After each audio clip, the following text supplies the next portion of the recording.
नमस्कार। निःशुल्क ज्योतिष परामर्श केंद्र में आप सबका स्वागत है। आज दिनांक 5 सितंबर 2024 गुरुवार।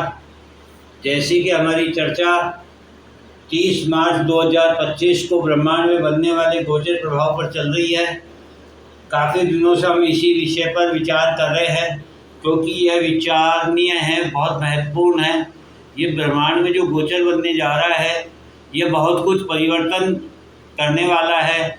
यह 180 साल बाद बन रहा है, तो इसका मतलब कुछ विशेष होने वाला है। इसीलिए हम इस पर इतना प्रभाव दे रहे हैं, इसके बारे में इतना विचार कर रहे हैं और जानने की कोशिश कर रहे हैं।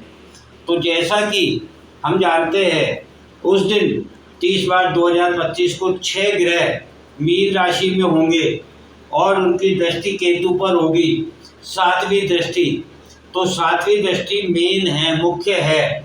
7वीं दृष्टि के बारे में जैसा कि हम जानते हैं, 7वां घर दाम्पत्य का होता है, आपके लाइफ पार्टनर का होता है, बिजनेस पार्टनर का होता है। तो लाइफ पार्टनर आपके जीवन में क्या क्या करता है? आपके जीवन में सबसे बड़ा परिवर्तन करता है। वह आपके रिश्तों को बदल कर रख देता है, वह आपकी सोच को बदल कर रख देता है, वो आपकी जिम्मेदारियों को, एहसास को बदल कर रख देता है। वह आप में संपूर्णता प्रदान करता है, त्याग और समर्पण की भावना पैदा करता है, क्योंकि आपके सोचने का ढंग बदल जाता है, आपकी पहचान बदल जाती है, आपकी जिम्मेदारियां बदल जाती है। ये सब 7वें घर से देखते हैं, क्योंकि 7वां घर पार्टनर का है। और एक बच्चे का जब विवाह होता है तो जो बच्चा कल तक पिता के नाम से जाना जाता था, आज वह स्वयं अपने नाम से जाना जाता है। उसके स्वयं के अपने रिश्ते बन जाते हैं, उसके अपने अस्तित्व के साथ रिश्ते जुड़ जाते हैं। इस प्रकार समाज में उसकी एक नई पहचान बनती है। तो सबसे पहले 7वीं दृष्टि आपकी पहचान को बदलने का कार्य करती है। जब आपकी पहचान बदलती है तो आपकी सोच बदल जाती है, आपके सोचने का ढंग बदल जाता है। अब आप 7वें घर से जुड़कर 7वें घर के बारे में सोचने लगते हैं। उसे किस प्रकार से आप सुख सुविधा दे सकते हैं, साधन दे सकते हैं, अपना बना के रख सकते हैं। उसके लिए आप में त्याग की भावना आती है, समर्पण की भावना आती है। और 7वें घर से जुड़कर आप स्वयं को संपूर्ण महसूस करने लगते हैं। आपको एहसास होता है कि अब मैं पूर्ण हो गया हूँ। अब आप एक नई सृष्टि की रचना करने के लिए निकल जाते हैं और प्रकृति को एक नई संरचना, अपनी जैसा स्वरूप प्रदान करते हैं। इस प्रकार से आपकी सोच, आपके जीने का ढंग, आपकी जिम्मेदारियां, आपकी पहचान सब कुछ बदल के रख देती है। यह 7वें घर का प्रभाव होता है। तो जब जीवन में सब कुछ परिवर्तन हो जाता है, जो कल तक बच्चा था वह आज पिता बन जाता है, जो कल तक पिता के नाम से जाना जाता था वह आज स्वयं की पहचान बना लेता है, जो कल पिता के रिश्तों से जुड़ा हुआ था आज उसके खुद के अपने नाम के रिश्ते जुड़ जाते हैं। इस प्रकार से 30 मार्च 2025 को जो 6 ग्रहों की दृष्टि केतु पर होगी, तो ये केतु के साथ जुड़ कर के सूर्य, चंद्रमा, बुध, शुक्र, राहु और शनि ये क्या कार्य करेंगे? ये इन सब की सोच को बदल कर रख देंगे, इनकी पहचान को बदल कर रख देंगे, इनकी जिम्मेदारियों को बदल कर रख देंगे, इनके जीने के ढंग को बदल कर रख देंगे। जीने का ढंग अर्थात इनके जो प्रभाव है इन ग्रहों के हम पर, ब्रह्मांड में, वह परिवर्तन हो जाएंगे। और वह सब इसी बात का अपना संपूर्णता प्राप्त करने के प्रयत्न करेंगे कि केतु के जैसा, केतु के लिए त्याग करना, समर्पण करना। केतु कौन है? केतु मूल है, जड़ है, केतु बीज है।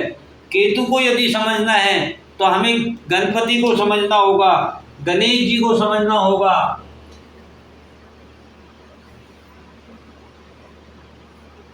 जो गणेश जी थे,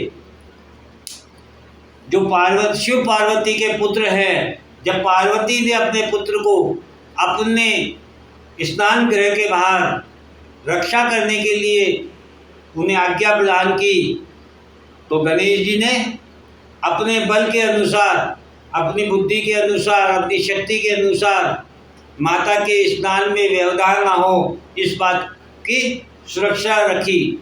लेकिन उसी समय जब शिव जी पधारे और शिव जी जब अंदर जाने लगे तो गणेश जी उन्हें पहचानते नहीं थे और गणेश जी ने उन्हें रोकना चाहा। तब गणेश जी को शिव जी से युद्ध करना पड़ा और उस युद्ध में भगवान शिव ने गणेश की गर्दन अलग कर दी। तब ऐसी स्थिति में माँ पार्वती के कहने पर और विलाप करने पर भगवान शिव ने ये आज्ञा दी कि दक्षिण दिशा की तरफ जो भी पहला जानवर अपने बच्चे से अपना मुंह मोड़ करके मिले, यानी विपरीत परिस्थिति में हो, बच्चे की तरफ उसकी दृष्टि ना हो, उस जानवर का या उस व्यक्ति का या उस जीव का सिर लेकर के आए तो गणेश जी को लगाया जा सकता है। और तब एक गजानन यानी हाथी जो कि अपने बच्चे से मुंह मोड़कर लेटी हुई थी, सैनिक उसका सिर लेकर के आते हैं और वैसे गणेश जी को लगाया जाता है। इस प्रकार गणेश जी संपूर्ण बनते हैं और संपूर्ण होने के बाद उन्हें प्रथम पूज्य घोषित किया जाता है।